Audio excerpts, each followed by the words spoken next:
Capítulo 3. El amor y su desintegración en la sociedad occidental contemporánea.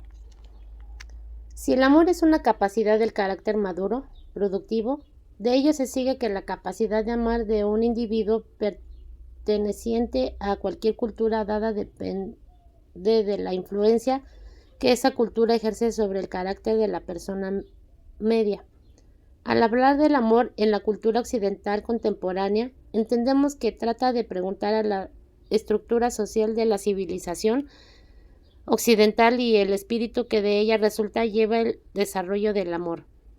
Plantear tal interrogante es contestarlo negativamente.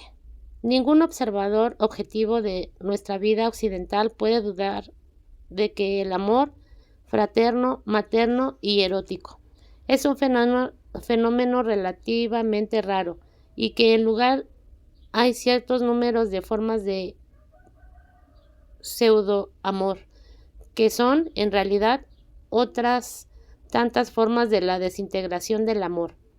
La sociedad capitalista se basa en el principio de libertad política, por un lado, y del mercado como regulador de todas las relaciones económicas, y por lo tanto sociales por el otro.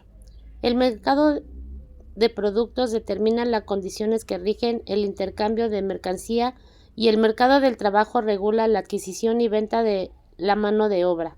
Tanto las cosas útiles como la energía y la habilidad humana se transforman en artículos que se intercambian sin utilizar la fuerza y sin fraude, en las condiciones del mercado. Los zapatos, por útiles y necesarios que sean, carecen de valor económico, valor de intercambio. Si no hay demanda de ellos en el mercado, la energía y la habilidad humanas no tienen valor de intercambio. Si no existen demanda en las condiciones existentes en el mercado, el poseedor de capital puede comprar mano de obra y hacerla trabajar para la provechosa inversión de su capital.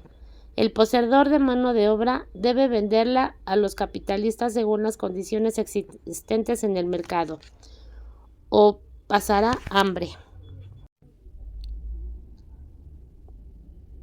Tal estructura económica se refleja en una jerarquía de valores. El capital domina al trabajo. Las cosas acumuladas, lo que está muerto, tiene más valor que el trabajo. Los poderes humanos, lo que está vivo. Tal ha sido la estructura básica del capitalismo desde sus comienzos y si bien caracteriza todavía el capitalismo moderno, se han modificado ciertos factores que dan al capitalismo contemporáneo sus cualidades específicas y ejercen una honda influencia sobre la estructura caracterológica del hombre moderno. Como resultado del desarrollo del capitalismo, presenciamos un proceso siempre creciente de centralización y concentración del capital. Las grandes empresas se expenden continuamente, mientras las pequeñas se asfixian. La posesión del capital invertido en tales empresas está cada vez más separada de la función de administrarlas. Cientos de miles de accionistas poseen la empresa, una burocracia administrativa bien pagada, pero que no posee la empresa, la maneja. Esa burocracia está menos interpretada en obtener beneficios máximos que en la expansión de la empresa y en su propio poder. La concentración creciente de capital y el surgimiento de una poderosa burocracia administrativa corren parejas con el desarrollo del movimiento laboral a través de la sindicalización del trabajo. El trabajador individual no tiene que comerciar por y para sí mismo en el mercado laboral. Pertenece a grandes sindicatos, dirigidos también por una poderosa burocracia que le representa ante los colosos industriales. La iniciativa ha pasado, para bien o para mal. El individuo o la burocracia, tanto en lo que respecta al capital como al trabajo, un número cada vez mayor de individuos deja de ser independiente y comienza a depender de quienes dirigen los grandes imperios económicos. Otros rasgos decisivos que resulta de esa concentración de capital y característico del capitalismo moderno es la forma específica de la organización del trabajo. Empresas sumamente centralizadas con una división radical del trabajo conducen a una organización donde el trabajador pierde su individualidad, en lo que se convierte en un engranaje no indispensable de la máquina. El problema humano del capitalismo moderno puede formularse de la siguiente manera. El capitalismo moderno necesita hombres que cooperen mansamente y en gran número, que quieran consumir cada vez más y cuyo gusto estén estandarizados y puedan modificarse y anticiparse fácilmente. Necesita hombres que se sientan libres e independientes, no sometidos a ninguna autoridad, principio o conciencia moral, dispuestos empero a la que los manejen, a hacer lo que se espera de ellos, a encajar sin dificultades en la máquina social, a los que se pueden guiar sin recurrir a la fuerza, conducir sin líderes, impulsar sin finalidad alguna, excepto la de cumplir, apresurarse, funcionar, seguir adelante. ¿Cuál es el resultado? El hombre moderno está enajenado de sí mismo, de sus semejantes y de la naturaleza. Se ha transformado en un artículo, experimenta sus fuerzas vitales como una inversión que debe producirle el máximo de beneficios posibles en las condiciones imperantes en el mercado. Las relaciones humanas son esenciales las de autómatas enajenados, en la que cada uno basa su seguridad en mantenerse cerca del rebaño y no en diferir en el pensamiento, el sentimiento o la acción, al mismo tiempo que todos tratan de estar tan cerca de los demás como sea posible. Todos permanecen tremendamente solos, individuos por el profundo sentimiento de inseguridad, de angustia y de culpa que surge siempre que es imposible superar la separatidad humana. Nuestra civilización ofrece muchos paliativos que ayudan a la gente a ignorar conscientemente esa soledad en primer término.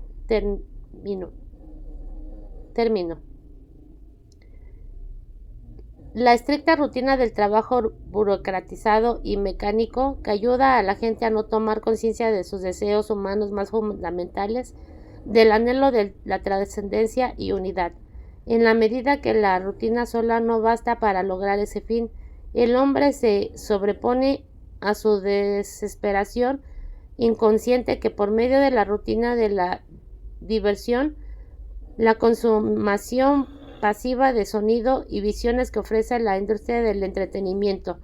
Además, por medio de la satisfacción de comprar siempre cosas nuevas y cambiarlas inmediatamente por otras. El hombre moderno está actualmente muy cerca de la imagen de Huxley. Describe un mundo feliz, bien alimentado, bien vestido, sexualmente satisfecho y no obstante sin contacto alguno, salvo el más superficial, con sus semejantes, guiados por los lemas que Huxley formula tan sucintamente, tales como cuando el individuo siente, la comunidad tambalea, o nunca dejes para mañana la diversión que puedes conseguir hoy, o como afirmación final, todo el mundo es feliz hoy en día. La felicidad del hombre moderno consiste en divertirse.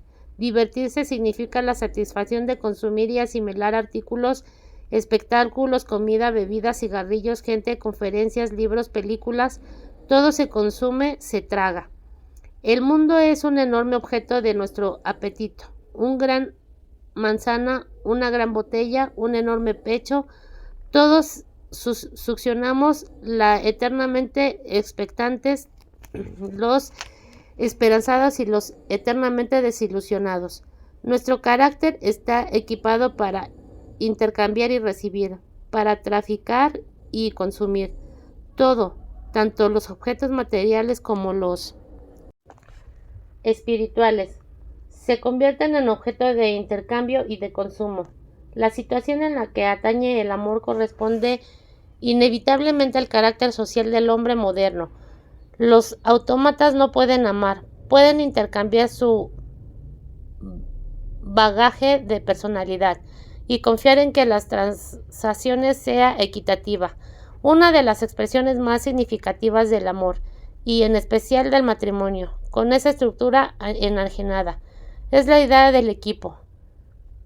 En innumerables artículos sobre el matrimonio feliz, el ideal descrito en el de un equipo que funciona sin dificultades, tal descripción no difiere demasiado de la idea de un empleado que trabaja sin inconvenientes. Debe ser razonablemente independiente, cooperativo, tolerante y al mismo tiempo ambicioso y agresivo. Así, el consejo matrimonial nos dice que el marido debe comprender a su mujer y ayudarla. Debe comentar favorablemente su nuevo vestido y un plato sabroso. Ella, a su vez, debe mostrarse comprensiva cuando él llega a su hogar fatigado y de mal humor. Debe escuchar atentamente sus comentarios sobre sus problemas en el trabajo. No debe mostrarse enojada, sino compasiva cuando él olvida su cumpleaños.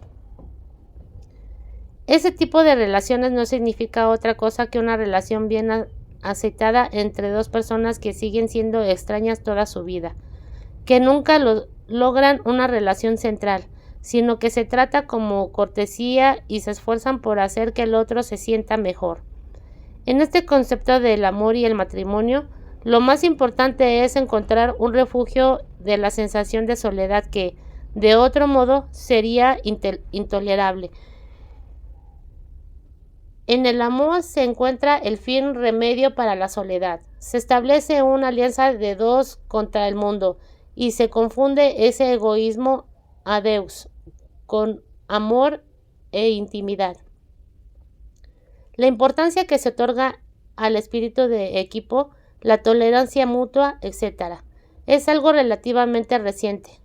Lo procedió en los años que siguieron a la Primera Guerra Mundial, un concepto del amor en el que la mutua satisfacción sexual se suponía la base de las relaciones amorosas satisfactorias y, especialmente, de un matrimonio feliz.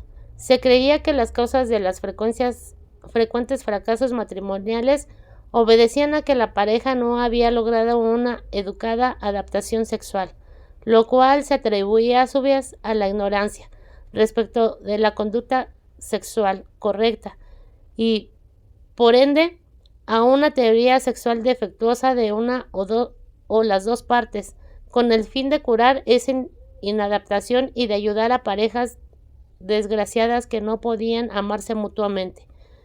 Se publicaron muchos libros que daban instrucciones y consejos referentes a la conducta sexual apropiada y prometían implícita o explícitamente la felicidad y el amor como resultado. Se partía del principio de que el amor es el hijo del placer sexual y que dos personas se amarán si aprenden a satisfacerse recíprocamente en el aspecto sexual. Correspondía a la ilusión generada de la época suponer que el uso de la técnica adecuada es la solución no solo de los problemas técnicos de la producción industrial, sino también de todos los problemas humanos. Se desconocía totalmente el hecho de que la verdad es precisamente lo contrario. El amor no es el resultado de satisfacción sexual adecuada. Por el contrario, la felicidad sexual y aún el conocimiento de la llamada técnica sexual es el resultado del amor. Si aparte de la observación diaria fueran necesarias más pruebas en apoyo de esa tesis, podrían encontrarse en el vasto material de los datos psicoanalíticos, el estudio de los problemas sexuales más frecuentes, frigidez en las mujeres y las formas más o menos serias de impotencia psíquica en los hombres. Demuestra que la causa no radica en una falta de conocimiento de las técnicas adecuadas, sino en las inhibiciones que impide amar. El temor o el odio al otro sexo está en la raíz de las dificultades que impide a una persona entregarse por completo. Actuar espontáneamente, confiar en el compañero sexual, en lo inmediato y directo de la unión sexual. Si una persona sexualmente inhibida puede dejar de temer u odiar y tornarse entonces capaz de amar, sus problemas sexuales están resueltos. Si no, ningún conocimiento sobre técnicas sexuales le servirá de ayuda. Pero si bien los datos de la terapia psicoanalítica señalan la falacia de la idea de que el conocimiento de la técnica sexual apropiada produce a la felicidad sexual y al amor, la suposición subyacente que el del amor es el concomitante de la mutua satisfacción sexual está determinada en el alto grado por la teoría de Freud. Para Freud, el amor es básicamente un fenómeno sexual. El hombre, al descubrir por experiencia que el amor sexual genital le proporcionaba su gratificación máxima, de modo que se convirtió en realidad de un prototipo de toda felicidad para él. Debió, en consecuencia, haberse visto impelido a buscar su felicidad por el camino de las relaciones sexuales, a hacer su erotismo genital el punto central de su vida. Para Freud, de la experiencia del amor fraterno es un producto del amor sexual, pero en el cual el instinto sexual se transforma en un impulso con finalidad inhibida. Originalmente, el amor con una finalidad inhibida estaba sin duda lleno de amor sensual, y lo sigue estando aún en el inconsciente del hombre, en lo que atañe al sentimiento de fusión, de unidad, sentimiento oceánico, que constituye la esencia de la experiencia mística y la raíz de la más intensa sensación de unión con otras personas o con nuestras semejantes. Freud lo interpreta como un fenómeno patológico, como una regresión a un estado de temprano narcisismo ilimitados. Freud está solo en un paso a afirmar que el amor es en sí mismo un fenómeno irracional. Para él no existe diferencia entre el amor irracional y el amor como una expresión de personalidad madura. En un trabajo sobre el amor transferencial, señaló que éste no difiere esencialmente del fenómeno normal del amor.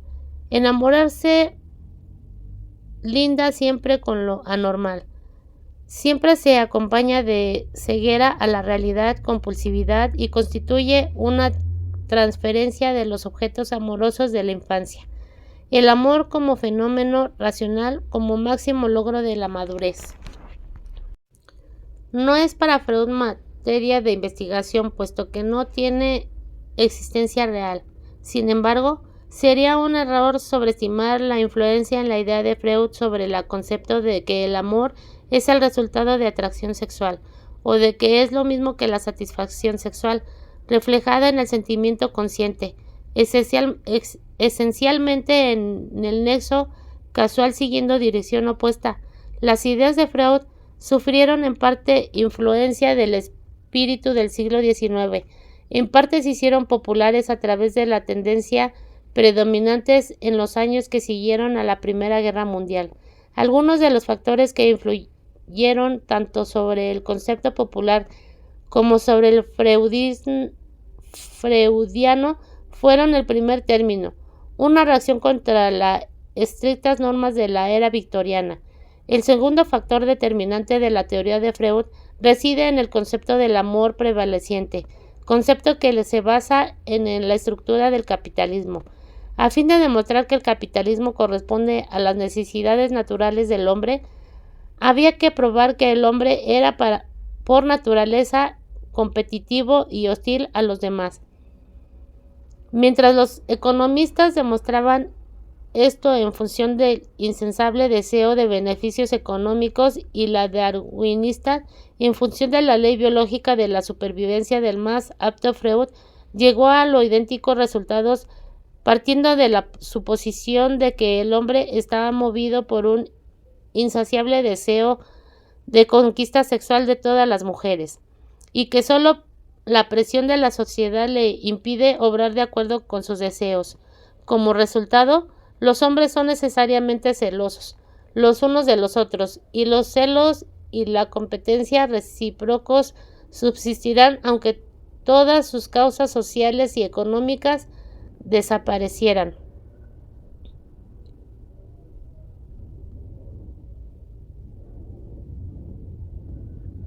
Con el tiempo, el pensamiento freudiano acusó una marcada influencia del siglo del materialismo predominante en el siglo XIX.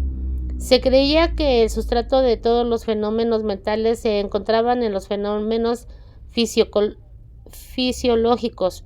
Por consiguiente, Freud consideró el amor, el odio, la ambición, los celos, como otros tantos productos de las diversas formas de instinto sexual. No vio que la realidad básica está en la totalidad de la existencia humana. En primer término, en la situación humana común a todos los hombres.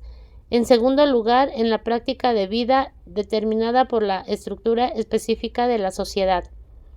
Marx dio un paso decisivo más allá de este tipo de materialismo, en su propio materialismo histórico, según el cual ni el cuerpo ni un instinto tal como la necesidad de alimento o posesiones constituye la clave de la comprensión del hombre, sino la totalidad del proceso vital del hombre, su práctica de la vida. Según Freud, la satisfacción plena y desinhibida de todos los deseos instintivos asegurarían la salud mental y la felicidad. Pero hechos clínicos obvios muestran que los hombres y las mujeres que dedican su vida a la satisfacción sexual sin restricciones no son felices y que a menudo sufren graves síntomas y conflictos neuróticos. La gratificación completa de todas las necesidades instintivas no solo no constituyen la base de la felicidad, sino que ni siquiera garantiza la salud mental. Las tesis freudianas pudieron llegar a popularizarse tan solo en el periodo que siguió a la Primera Guerra Mundial, a causa de los cambios ocurridos en el espíritu del capitalismo, del énfasis en ahorrar, el énfasis de gastar, de la autofrustración como medio de lograr el éxito económico, al consumo como la base de un mercado en contraste, expansión y como principal satisfacción para el individuo angustiado, automatizado, tanto en la esfera de lo sexual como en lo del consumo material. La tendencia fundamental era no postergar la satisfacción de ningún deseo. El interesante comprar los conceptos de Freud que corresponden al espíritu capitalismo tal como existían aún intactos en los comienzos del siglo, con los conceptos teóricos de una de las más brillantes psicoanalistas contemporáneos, ya fallecido, H.S. Sullivan. En el sistema psicoanalítico de Sullivan encontramos, en contraste con el de Freud, una estricta división entre sexualidad y amor. ¿Qué significado tiene el amor y la intimidad en el concepto de Sullivan? Intimidad es un tipo de situación que comprende a dos personas y que permite la validación de todos los componentes de la excelencia personal. Tal validación requiere un tipo de relación que llamó colaboración, entendiendo por ella adaptaciones formuladas de la propia conducta a necesidades manifiestas de otra persona, en persecución de satisfacciones cada vez más idénticas, esto es, satisfacciones cada vez más mutuas, y para el mantenimiento y de operación de seguridad más y más similares. Si liberamos ese pasaje de su lenguaje, algo complicado de esencia de amor, se ve en una situación de colaboración en la que dos personas seguimos las reglas del juego para conservar nuestro prestigio y sentimiento y superioridad y méritos. Así como el concepto freudiano del amor es una descripción de la experiencia del varón patriarcal en términos de capitalismo del siglo XIX. Así la descripción de Sullivan se refiere a la experiencia de la personalidad enajenada y mercantil del siglo XX. En la descripción de un gotismo de Deux, de dos personas que aman sus intereses comunes y se unen frente a un mundo hostil y enajenado.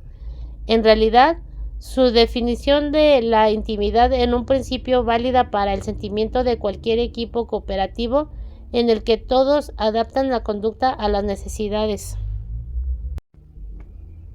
manifiestas de la otra persona, en persecución de las finalidades comunes. Es notable que Sullivan hable aquí de las necesidades manifiestas, cuando lo menos que puede decirse del amor es que implica una reacción a las necesidades inexpresadas entre dos seres. El amor como satisfacción sexual recíproca y el amor como trabajo en equipo y como un refugio de la soledad, constituye las dos formas normales de la desintegración del amor en la sociedad occidental contemporánea, de la patología del amor socialmente determinado. Hay muchas formas individualizadas de la patología del amor, que ocasionan sufrimientos conscientes y que tanto las psiquiátricas como muchos legos consideran neuróticas. Algunas de las más frecuentes se describen brevemente en los siguientes ejemplos.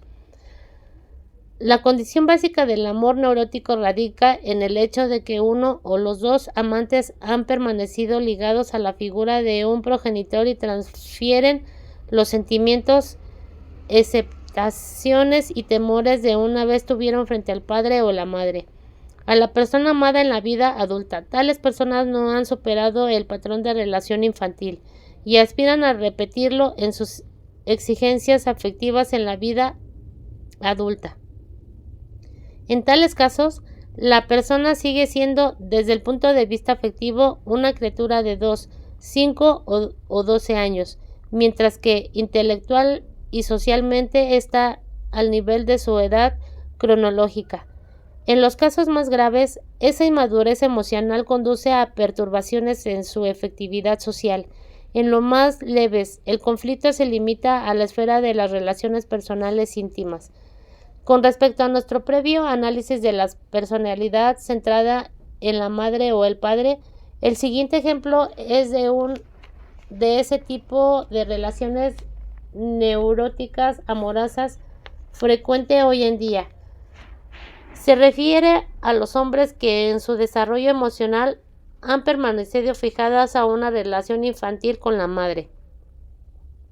Se trata de hombres que, por así decirlo, nunca fueron destetados, siguen sintiendo como niños, quieren la protección, el amor, el calor, el cuidado y la admiración de la madre, quieren el amor incondicional de la madre, un amor que se da por la única razón de que ellos lo necesitan, porque son sus hijos, porque están desvalidos. Tales individuos suelen ser muy afectuosos y encantadores cuando tratan de lograr que una mujer los ame, y aún después de haberlo logrado, pero su relación con la mujer, como en realidad con toda la gente, es superficial e irresponsable. Su finalidad en ser amado, no amar, suele haber mucha vanidad en ese tipo de hombres e ideas grandiosas más o menos subrayadas. Si han encontrado a la mujer adecuada, se sienten seguros en la cima del mundo y pueden desplegar gran cantidad de afecto y encanto, por lo cual suelen ser engañosos. Pero cuando después de un tiempo la mujer deja de responder a sus fantásticas aspiraciones, comienzan a aparecer conflictos y resentimientos. Si la mujer no los admira continuamente, si reclama una vida propia, si quiere sentirse amada y protegida, y en los casos extremos, si no está dispuesta a tolerar sus asuntos amorosos con otras mujeres,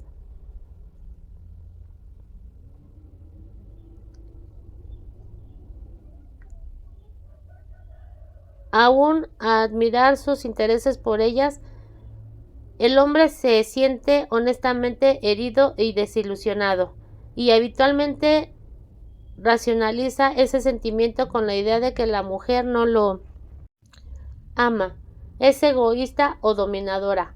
Todo lo que no corresponde a la actitud de la madre amante hacia un hijo encantador se toma como prueba de falta de amor. Esos hombres suelen confundir su conducta afectuosa, su deseo de complacer con genuino amor, y llega así a la conclusión de que los trata injustamente. Imagina ser grandes amantes y se quejan amargamente de la ingratitud de su compañera. En casos excepcionales, una persona fijada a la madre puede vivir sin perturbaciones serias. Si su madre en realidad lo amó de una manera sobreprotectora, siendo quizás dominante pero no destructiva, si el encuentro una esposa del mismo tipo maternal, sin sus dones y talentos especiales, le permiten utilizar su encanto y ser admirado, como ocurre con la mayoría de los políticos de éxito, estarán bien adaptados en el sentido social. aunque sin alcanzar nunca un nivel de madurez, pero en condiciones menos favorables, que son, desde luego, las más frecuentes, su vida amorosa, sino su vida social. Es una profunda desilusión. Surgen conflictos y a menudo angustias y depresión intensas cuando este tipo de personalidad se queda solo. En otra forma aún más grave de patología, la fijación de la madre es más profunda e irracional. En ese nivel, el deseo no consiste en hablar simbólicamente en volver a los brazos protectores de la madre, a su pecho nutritivo, sino a sus entrañas que todo lo recibe y todo lo destruyen. Si la naturaleza de la salud mental consiste en la salida de las entrañas al mundo, la naturaleza de la enfermedad mental aguda es la atracción hacia las entrañas e introducirse nuevamente en ellas. Y ese equivale a ser arrebatado de la vida. Tal tipo de fijación se produce frecuentemente en las relaciones con madres que tienen con los hijos una actitud absorbente y destructiva. A veces el nombre del amor, otras en el nombre del deber. Quieren mantener al niño, al adolescente, al hombre dentro de ellas. Estas no tendrían que respirar sino a través de la madre. No deberían amar sino en un nivel sexual superficial, degradando a todas las otras mujeres. No debe ser libre e independiente, sino un eterno inválido o un criminal. Esa actitud de la madre, absorbente y destructiva, constituye al aspecto negativo de la figura materna. La madre puede dar vida, también puede tomarla. Es ella quien revive y ella quien destruye.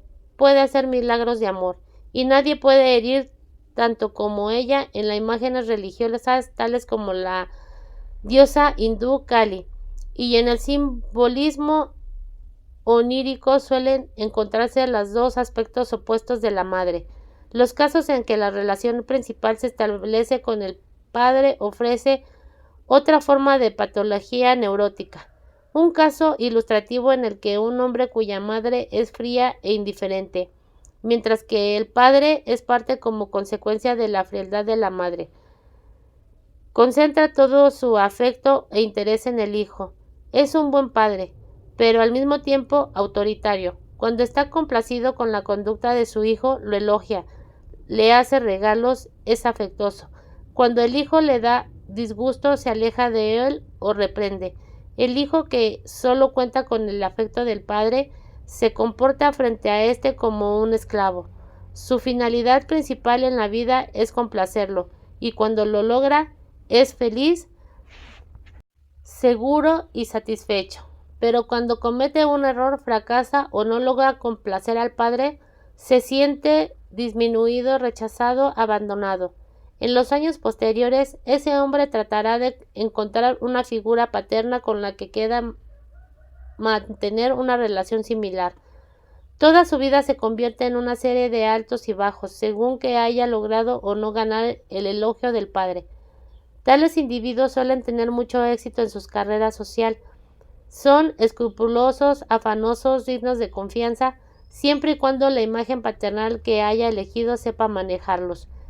Pero en su relación con las mujeres permanecen apartados y distantes. La mujer no posee una importancia central para ello.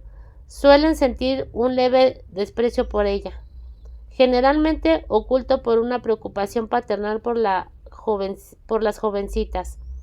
Su cualidad masculina puede impresionar inicialmente a una mujer, pero pronto se desilusiona cuando descubre que está destinada a desempeñar un papel secundario al afecto fundamental por la figura paterna que predomina en la vida de su esposo en un momento dado.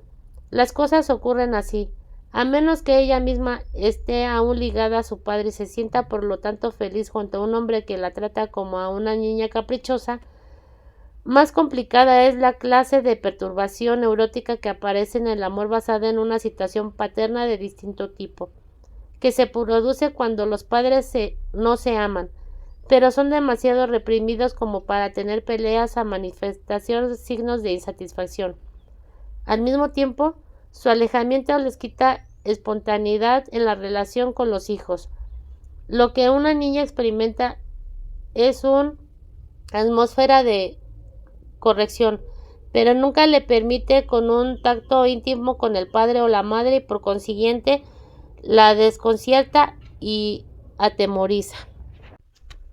Nunca será segura de lo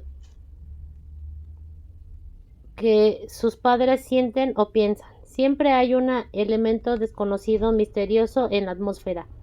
Como resultado, la niña se retrae en un mundo propio, tiene ensoñaciones, permanece alejada y su actitud será la misma en las relaciones amorosas posteriores. Además, la retracción da lugar al desarrollo de una angustia intensa, de un sentimiento de no estar firmemente arraigada en el mundo, y suele llevar tendencias masoquistas como la única forma de experimentar una excitación intensa. Tales mujeres prefieren por lo general que el esposo les haga una escena y les grite, a que mantengan una conducta más normal y sensata, porque al menos eso la libera de la carga de tensión y miedo. Incluso llegan a veces provocar esas conductas, con el fin de determinar con el atormentador suspenso de la neutralidad afectiva. En los párrafos siguientes se describe otras formas frecuentes del amor irracional.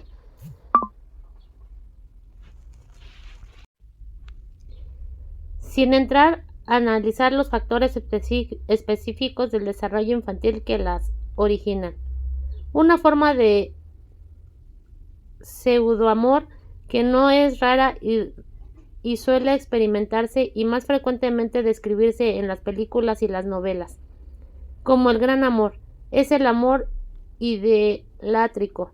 Si una persona no ha alcanzado el nivel correspondiente a una sensación de identidad, de yoidad, arraigada en el desvaloramiento productivo de sus propios poderes, tiende a idealizar a la persona amada. Está enajenada de sus propios poderes y los proyecta en la persona amada, a quien adora como Al-Suman Burum, portadora de todo amor, toda la luz y toda dicha. En ese proceso se priva de toda sensación de fuerza, se pierde a sí misma en la persona amada, en lugar de encontrarse, puesto que usualmente ninguna persona puede, a la larga, responder a las expectativas de su adorador, inevitablemente se produce una desilusión, y para remediarla se busca un nuevo ídolo, a veces en una sucesión interminable. Lo característico de este tipo de amor es el comienzo, lo intenso y precipitado de la experiencia amorosa.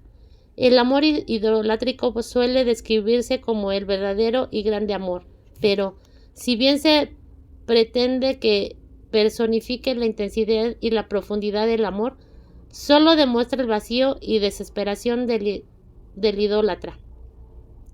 Es innecesario decir que no es raro que dos personas se idolatren mutuamente, lo cual, en los casos extremos, representa el cuadro de una folie à deux.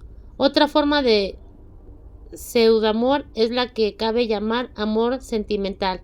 Su esencia consiste en que el amor solo se experimenta en la fantasía y no en el aquí y el ahora de la relación con otra persona real. La forma más común de tal tipo de amor es la que se encuentra en la gratificación amorosa sustitutiva que experimenta el consumidor de películas, novelas románticas y canciones de amor. Todos los deseos insatisfechos de amor, unión e intimidad hallan satisfacción en el consumo de tales productos. Un hombre y una mujer que, en su relación como esposos, son incapaces de atreverse a atravesar el muro de separidad. Se conmueven hasta las lágrimas cuando comparten el amor feliz o desgraciado de una pareja en la pantalla. Para muchos matrimonios, esa constituye la única ocasión en la que experimentan el amor, no por el otro, sino juntos, como espectadores del amor de otros seres. En tanto el amor sea una fantasía, puede participar en cuanto desciende a la realidad de la relación entre dos seres reales se congelan. Otro aspecto del amor sentimental es la cuantificación del amor en términos de tiempo.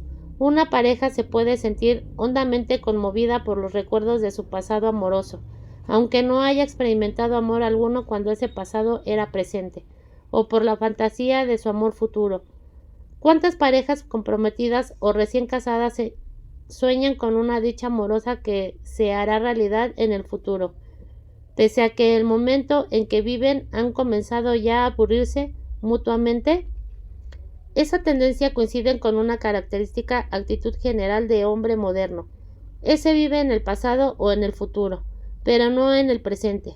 Recuerda sentimentalmente su infancia y a su madre, o hace planes de felicidad futura. Sea que el amor se experimente sustitutivamente, participando en las experiencias ficticias de los demás, o que se traslade del presente al pasado o el futuro. Tal forma abstracta y enajenada del amor sirve como opio que alivia el dolor de la realidad, la soledad y la separación del individuo. Otra forma de amor neurótico consiste en el uso de mecanismos proyectivos a fin de evadirse de los problemas propios y concentrarse, en cambio, en los afectos y flaquezas de la persona amada. Los individuos se comportan en ese sentido de manera muy similar a los grupos, naciones o religiosos. Son muy sutiles para captar hasta los menores defectos de las otras personas y viven felices ignorando los propios, siempre ocupados tratando de acusar o reformar a la otra persona. Si dos personas lo hacen como suele ocurrir, la relación amorosa se convierte en un proyecto recíproca. Si soy dominador o indeciso o ávido, acuso de ellos a mi pareja, y según mi carácter trato de conseguirla o de castigarla. La otra persona hace lo mismo y ambas consiguen así dejar de lado sus propios problemas y por lo tanto no dan los pasos necesarios para el progreso de su propia evolución. Otra forma de proyección es la de los propios problemas de los niños. En primer término, tal proyecto aparece con cierta frecuencia en el deseo de tener hijos. En tales casos, ese deseo está principalmente determinado por la proyección del propio problema de la existencia en el de los hijos. Cuando una persona siente que no ha podido dar sentido a su propia vida, trata de dárselo en función a la vida de sus hijos, pero está destinada a fracasar consigo misma y para los hijos.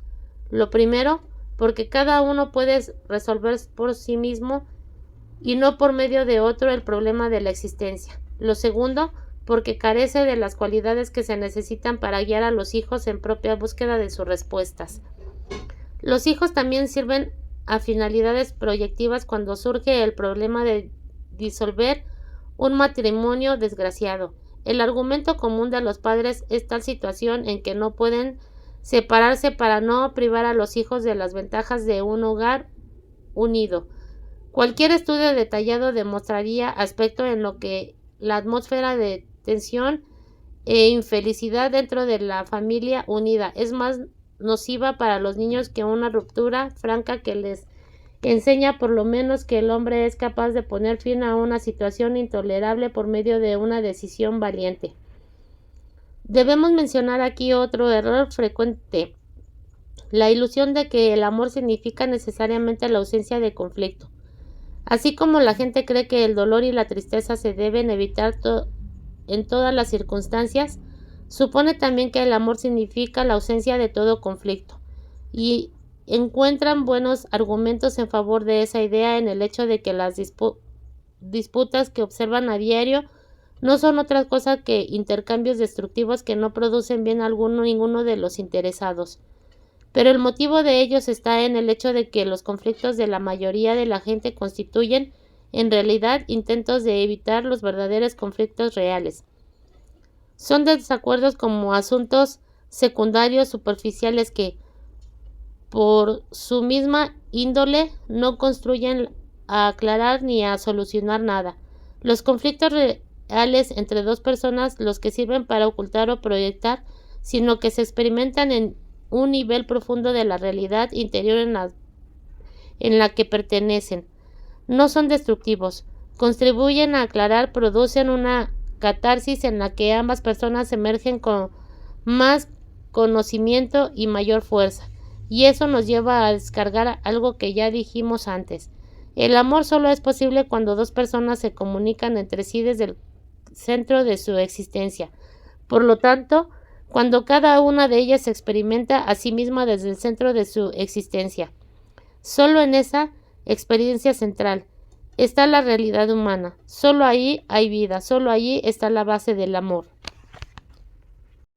Experimentado en esa forma, el amor es un desafío constante, no un lugar de reposo, sino un moverse, crecer, trabajar juntos, que haya armonía o conflicto, alegría o tristeza.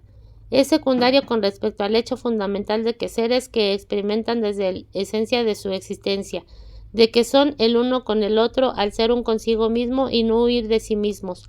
Solo hay una prueba de la presencia de amor, la hondura de la relación y la vitalidad y la fuerza de cada una de las personas implicadas. Es por tales frutos por los que se reconoce el amor. Así como los autómatas no pueden amarse entre sí, tampoco pueden amar a Dios. La desintegración del amor a Dios ha alcanzado las mismas proporciones de la desintegración del amor al hombre. Ese hecho se halla evidente contradicción con la idea de que estamos en presencia de un renacimiento religioso en nuestra época. Nada podría estar más lejos de la verdad. Lo que presenciamos, si bien hay excepciones, es una regresión a un concepto idolátrico de Dios y una transformación del amor a Dios en una relación correspondiente a una estructura caracterológica enajenada. Es fácil comprobar tal regresión. La gente está angustiada, carece de principios o fe. No la mueve otra finalidad que la de seguir adelante. Por lo tanto, si siguen siendo criaturas, confiando en la que el padre o la madre acuda a ayudarlas cuando lo necesiten. Es verdad que en diversas culturas religiosas, como en la de la Edad Media, el hombre corriente también consideraba a Dios un padre y una madre protectores, pero al mismo tiempo también tomaban a Dios en serio, en el sentido de que la meta fundamental de su vida era vivir según los principios de Dios, hacerlo de la salvación su preocupación suprema, a la cual subordina todas las demás actividades. Nada queda de ese esfuerzo hoy en día. La vida diaria está estrictamente separada de cualquier valor religioso. Se dedica a obtener comodidades materiales y éxito en el mercado de la personalidad. Los principios en el que se basan nuestros esfuerzos seculares en los indiferencia y egoísmo. El segundo rotulado generalmente individualismo o iniciativa individual, el hombre de cultura verdaderamente religiosa puede comprarse a un niño de 8 años que necesita la ayuda de su padre, pero que comienza a adoptar en su vida sus enseñanzas y principios. El hombre contemporáneo es más bien como un niño de 3 años, que llora llamando a su padre cuando lo necesita, o bien se muestra completamente autosuficiente cuando puede jugar. En ese sentido, en la dependencia infantil de una imagen antropomórfica de Dios, sin la transformación de la vida de recuerdos con los principios de Dios, estamos más cerca de una tribu idólatra primitiva que de la cultura religiosa de la Edad Media. En otro sentido, nuestra situación religiosa muestra rasgos nuevos característicos únicamente de la sociedad occidental capitalista contemporánea. Puedo remitirme a afirmaciones hechas antes. El hombre moderno se ha transformado en un artículo. Experimenta su energía vital como una inversión de la que debe obtener el máximo beneficio, teniendo en cuenta su posición y la situación del mercado de la personalidad. Está enajenado de sí mismo, de su semejante y de la naturaleza. Su finalidad principal es el intercambio ventajoso de sus aptitudes, su conocimiento y de sí mismo, de su bagaje de personalidad, con otros individuos igualmente ansiosos de lograr su intercambio conveniente y equitativo. La vida carece de finalidad, salvo la de seguir adelante, de principios excepto el de intercambio equitativo, de satisfacción excepto la de consumir. ¿Qué puede significar el concepto de Dios en tales circunstancias? Ha perdido su significado religioso original y se ha adaptado a la cultura enajenada del éxito. En el renacimiento religioso de los últimos tiempos, la creencia en Dios se ha convertido en un recurso psicológico cuya finalidad es el de hacer al individuo más apto para la pugna competitiva. La religión se alia con la autosugestión y la psicoterapia para ayudar al hombre en su actividad comerciales. Después de la Primera Guerra Mundial, aún no se había ocurrido a Dios en el propósito de mejorar la propia personalidad. El libro que más se vendió en 1938, Cómo ganar amigos e influir sobre la gente, de Dale Carnegie, y se mantuvo en un nivel estrictamente secular. La función que cumplió entonces dicho libro de Carnegie es la que hoy realiza el bestseller actual, El poder del pensamiento positivo, del reverendo N.B. Peales. En este libro religioso ni siquiera se cuestiona que nuestra preocupación predominante del éxito esté de acuerdo con el espíritu de la religión monoteísta. Por el contrario, jamás se pone en duda tal finalidad suprema, sino que se recomienda la creencia en Dios y la plegaria como un medio de aumentar las propias habilidades para alcanzar el éxito, así como los psiquiatras modernos recomiendan la felicidad del empleado para ganar la simpatía de los compradores. Del mismo modo, algunos sacerdotes aconsejan amar a Dios para tener más éxito. Haz de Dios tu socio. Significa hacer de Dios un socio de los negocios, antes de hacerse uno con Él, en el amor, la justicia y la verdad. De modo similar a cómo se ha reemplazado el amor fraternal por la equidad impersonal. Se ha transformado a Dios en un remoto director general de universo y CIA. Sabemos que está allí, que dirige la función, aunque probablemente seguirá adelante sin él. Nunca lo vemos, pero aceptamos su dirección mientras desempeñamos nuestro papel.